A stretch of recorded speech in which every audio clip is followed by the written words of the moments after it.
I think you can still make a case that Andrew Wilkie is still a greater threat to the government than Craig Thomson. Look, there was this written agreement that the government should support poker machine legislation, but he's gone in harder than that since then. He's now saying that this legislation has to go through.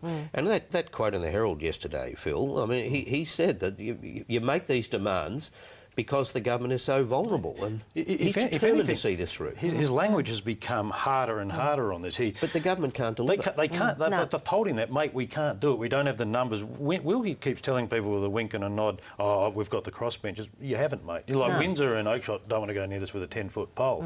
They're getting smashed already, and they're getting smashed on this. He's effectively saying, if you can't deliver this, then I'll withdraw my support for the government and potentially take it to the other side, which doesn't support this at all. Yeah. Even though the government... He's stopping short of saying that, though. What he's saying is he will withdraw support from the government, but he won't necessarily give it to Abbott. Well, that's just a crazy situation. What does that mean? It's a silly position. Exactly. What does it mean? It means that he just sits on the crossbenches and doesn't guarantee supply or These deals were done now, as we're reminded, just over a year ago, right? In fact, 1 year ago today, these negotiations started. But I think this week we're seeing the results of this in their starkest form. Have a listen now. This is Jill Hall, who's the Labor member for Shortland. This was, I think, last weekend, and Clubs New South Wales have sent us this videotape for obvious reasons. But let's hear from Jill Hall now. Now, can I give you a little bit of background as to why this legislation is being introduced? It's the truth. Wilkie wanted it. Now, don't tell me if Tony Abbott had been in the position, he wouldn't have done the deal with Wilkie. How many $1 million did he offer him for a hospital in Hobart?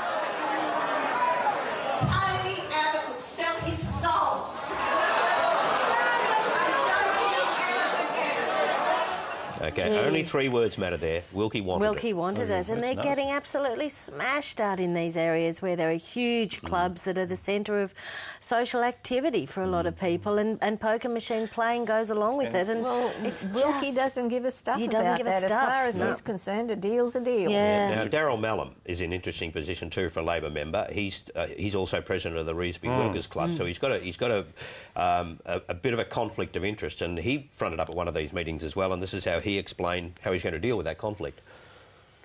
My position is very simply that because of that perception of conflict of interest, that I would not be involving myself in the debate, I would not be arguing behind closed doors, I'll be basically benched and on the sidelines, and that I would support whatever decision the Parliamentary Labor Party took. So, as a result of that, a lot of people in the crowd started to yell, abstain, abstain. I mean, that's another way to deal with a conflict of interest, isn't it? And if he abstains, of course, they're guaranteed to lose it, no matter what the independents do. It's the most invidious thing. It's an extraordinary position for them to find themselves in. And as you were saying to Sarah Hanson-Young, is this right in our democracy that one person holds the entire But she signed up to the agreement. She signed up to the agreements. She agreed that everything that they wanted, they would get.